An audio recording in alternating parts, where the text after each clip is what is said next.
Hello and welcome to a new video. I got this really interesting video in my timeline shown from the creator Kaheto. I hope I pronounced his name right. He made a video about Project Epoch and it's called Something Just Happened to Project Epoch. After Blizzard's strike against Ascension, the future of Project Epoch is unknown, and in the thumbnail of this video it was something about Project Epoch will be revived. I'm really interested to see what he says about it because Kaheto made a video a long time ago with the original creator of Project Epoch and he interviewed him. He does really great videos and I'm really interested to see if he has some insights about Project Epoch or if something is happening to the project. So let's dive into it. First video I ever uploaded to this channel was a Project Epoch Q&A.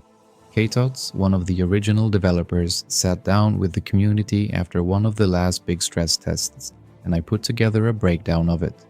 That's where this whole thing started for me. So even when I'm not... Yeah. That was the video I was thinking about, with the original creator of Project Epoch before Ascension stepped in and took over. The interview was something about their plans with Project Epoch and some insights, so really interesting. Let's continue with the video. Actively playing Epoch, I've never really stopped paying attention to it. I care about that community and I care about the original vision the team had, which is why I think what's happening right now actually matters and why I wanted to talk about it properly instead of just reacting. Okay, point number one, I also really care about the Project Epoch community. I think it's a great server, and especially after Ascension got the code file from Blizzard, the future of Project Epoch is completely unknown. But when Project Ascension goes down, then obviously Project Epoch will go down with them, because I doubt they will just keep hosting the servers for it. If they can't keep the whole Project Ascension up, wouldn't make sense to me. I would love to see Project Epoch stay alive and maybe get some content in the future, because I also really love the server and I think it's one of the best versions of Classic Plus we had until now. But we also know there's an ongoing cease and desist for Project Epoch, so will be interesting to see. Something has started up around Epoch again, a new project. And to explain why that's a big deal, I need to walk through how we got here, because the timeline trips a lot of people up. Project Epoch was built by a small team who made something genuinely special. At some point, Ascension stepped in to take over infrastructure and hosting, basically to get the server live and stable, with the understanding that the original team would keep handling the content and the vision. And then, shortly after Ascension came on board, the original team got a cease and desist from Blizzard, and they stepped away, which left Ascension holding the whole thing, the infrastructure, the hosting, and now the content too, except the people who actually built the vision were gone. Yeah, not completely gone. I think there's one or two devs from Ascension who are developing Project Epoch still, and they are from the original team or something like this. They are under contract with Ascension right now, but they are operating under the radar. That's at least what I got from Discord and community posts. Not quite sure if it's true, but overall a great breakdown of what was happening with Project Epoch and Ascension from him. I want to be fair here because it's easy to be cynical and I don't think cynicism is accurate. Without Ascension stepping in, there's a real argument Epoch wouldn't exist at all today. They took on the responsibility at a moment when the project could have just died. That matters. But you also can't ignore what's happened since. And what's happened since is, by basically every community account, not much. It's been roughly a year, Molten Core still hasn't released. The original roadmap has been quietly abandoned.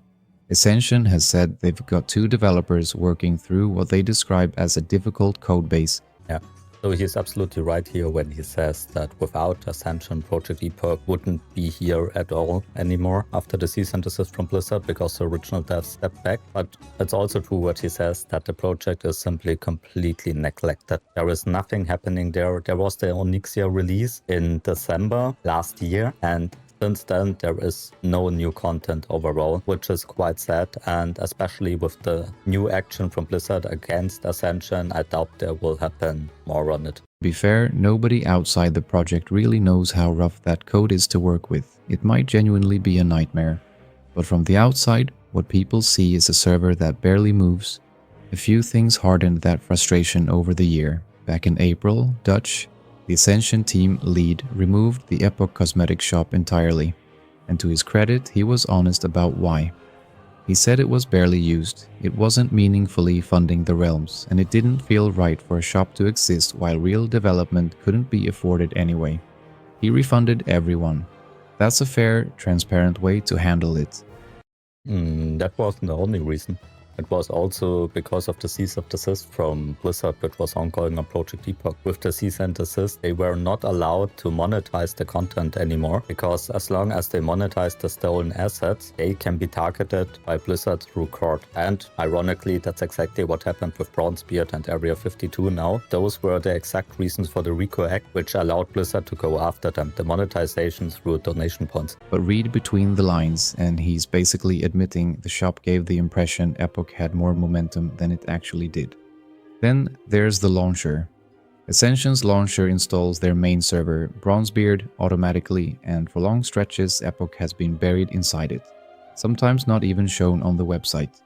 So a lot of players have come to believe Ascension's real interest in Epoch was always about funneling people toward Bronzebeard, their pay-to Yeah, that was exactly the reason why they took over. It was easy marketing tool for them to ride the hype from Project Epoch and to funnel it into Bronzebeard, their own version of Classic Plus. That's exactly what they did with Project Epoch, and afterwards they neglected it. win server rather than building Epoch as its own thing. I can't tell you what's in their heads. But that's the perception, and it's only hardened with time. And the thing that really broke people's patience was what happened after Turtle WoW shut down. Epoch got this massive surge of new players looking for a home, and almost nothing was done with it. A huge wave of interest landed on a server that wasn't moving. For a lot of people, that was the moment they gave up on Ascension's Epoch having any future at all. So that's the backdrop, a community that loves a project watching it stall under an operator that may not actually want to develop it. And into that, a few days ago, walks Project Epoch Reborn. Reborn is a separate, independent project run by someone going by Mace. If you were around for Epoch, you know the name. Mace built and ran the public Epoch database, the site everyone used to look up items and quests. So this isn't a stranger showing up. This is someone with deep history in the project, who knows the content inside and out, starting their own effort to build the Epoch the community feels it was promised. And honestly, the response has been something to watch. The Reborn Discord has been filling up with new members. There's active discussion every day. And that sounds really cool. So they want to rebuild Project Epoch once again, and not from Ascension, from the guy who made the database basically. That's really interesting to see. On the one hand, this will take forever to do it, I can guess, because when the code is such a spaghetti code, like he said in the video here, when this is the main problem for Ascension, and Ascension has really good devs, and a dev doing everything on himself won't do this in quite some time. And also with the ongoing cease and desist on the project name and the brand, this can also lead to more problems through Blizzard in the future, right? I mean, he will obviously rename it under a new name, I can guess, but Blizzard is so aggressive right now targeting all those Classic Plus servers that I doubt they won't go for Project Epoch Reborn. Really interesting. For the first time in a long while, people sound genuinely hopeful. Not because anything has launched, it hasn't. The whole thing is in closed testing, but because someone who clearly cares is openly doing the work in public. And the hope is that this could finally be the version that stays true to Epoch's original identity. Now, hope isn't the same as delivery, and I'll come back to that. But two concrete things happened that are worth your attention because they're not just vibes. The first is that a member of the original Epoch team showed up. Someone going by Kez dropped into the Reborn Discord in the public channels and started talking. Kez was warm about it, said it was nice to see people still love it. And then something more substantial, that if Reborn gets off the ground and the team wants the original long-term design documents, he'd share them. And then this, quote, K and I intended to share them if the Ascension server shut down. K there is K-Tuts.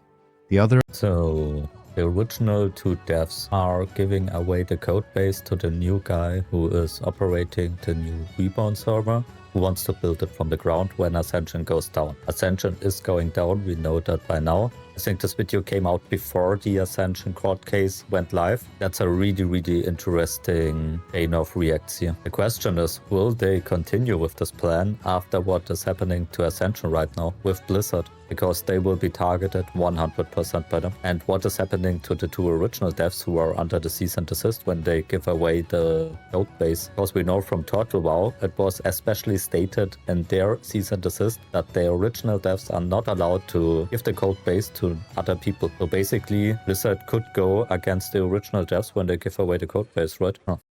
Original developer, the same person whose Q&A was my first ever video. So according to Kez, the 2 of them had already planned to hand over the original design documents if the Ascension era ever ended. That plan existed before any of this. The original team didn't just walk away and forget, they had a quiet contingency for exactly this moment. Kez was clear he's not working on Reborn or any private server, he just heard it existed and was curious. So this isn't the old team coming back, it's one of them showing up, blessing the spirit of it, and offering real resources if it gets real. The community predictably lit up. Worth saying clearly though, Katots himself has stayed silent. This is Kez speaking, describing what he says was a shared intent. The second concrete thing is that Mace is actually shipping and showing it. There's a public dev blog now with weekly changelogs, fixes and additions laid out in the open. And it's all tracked on a public bug tracker so you can watch the work close in real time. The promise is a real changelog every single week. For context, the original Epoch team posted monthly, so Reborn is, right now, communicating faster in public than even the beloved original did. So where does this actually leave us? I want to be honest about the uncertainty because it's real. Reborn hasn't launched anything playable. A strong changelog during closed testing is encouraging, but it's not a finished server and plenty of projects in this scene have shown early promise and then stalled out. The legal picture is murky too. Ascension took over content as well as infrastructure when the original team left, even if what's actually happening with that content now is anyone's guess. Whether they'd ever push back on Reborn, nobody knows, and they've said nothing publicly about any of it, but something has clearly shifted. The original team's silence has cracked, at least on Kez's side. A respected community figure is shipping real work and showing it every week, and a community that had mostly given up is paying attention again. That combination doesn't happen often in this scene, and it's worth taking seriously.